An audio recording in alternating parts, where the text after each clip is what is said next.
Hey everyone, Richard Ertshaw here, Digital Social Media Officer for the Diocese of Leeds. Here's my 6 top tips to help you when live streaming at home. This may sound really obvious, but it's something we can miss very often. And I would really encourage you to do it. It will help you focus and it will help produce something that's of high quality in the end. So grab a pen and paper, jot down a plan step by step how you want the live stream to go. Storyboard. This will help you visualize what you think the live stream is going to look like and come up with something like an equipment list so you know beforehand what gear you need before you do the live stream. Now if you're recording off something like a phone, then the sound will be pretty good, but if you want to enhance it that little bit more, I'd recommend getting one of these, a lapel microphone. They're very cheap, very affordable, you can get them from Amazon, and they just clip into your phone like so, clip onto the person, and it just enhances the sound that little bit more, and it creates a better effect and you can hear the person more clearly when you're live streaming. Now there's nothing worse than when you're watching the live stream and it's shaking because someone's holding the camera and it's going all over the place. So I would recommend that you buy something like this. This is a tripod. You can see the smartphone just fits on the top nicely.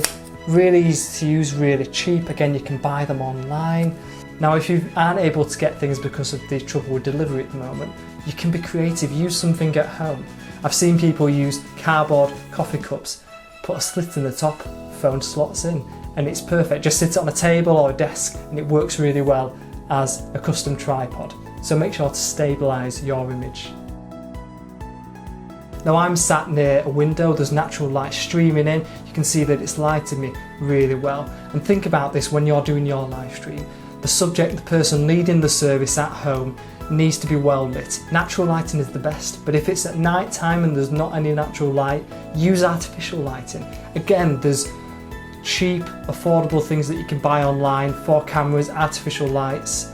But again, if you can't get hold of any of those, think about how can you use the desk lamp, something at home to light the subject.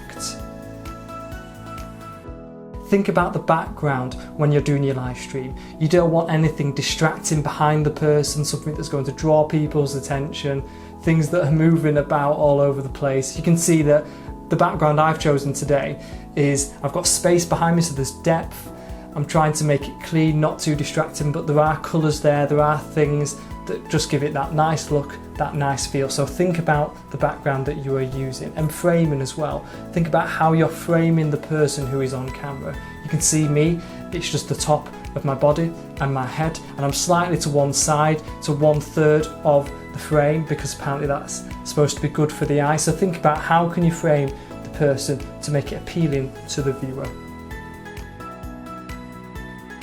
Often when people think about live streaming in church, it involves someone stood or sat, giving a talk or leading a service, which is great, nothing wrong with that.